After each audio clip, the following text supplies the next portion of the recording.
आधी बोला ना, आधी बोला. 21 सप्टेंबर 2023ला जेव्हा हे बिल संसदेमध्ये मंजूर झालं त्यानंतर मोदीजींचं वक्तव्य बघा. नारी शक्ति बंधन अधिनियम संसद के दोनों सदनों में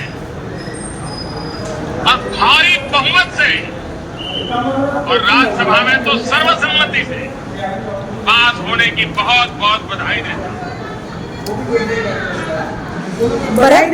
परत मोदीजी गुजरातमध्ये गेल्यावर किती जल्लोष त्यांचा साजरा होत आहे.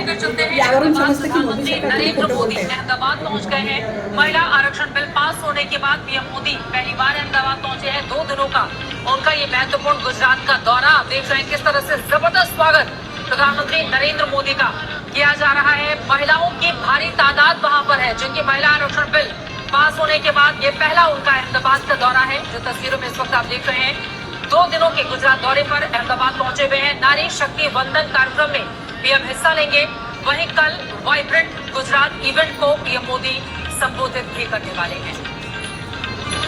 असे अनेक व्हिडिओ आहेत की ज्यांनी जेव्हा नारीवंदन जेव्हा सक्सेस झालं त्यानंतर मोदीजींनी अनेक ठिकाणी कार्यक्रम घेतले आणि महिलांची परत दिशाभूल केली.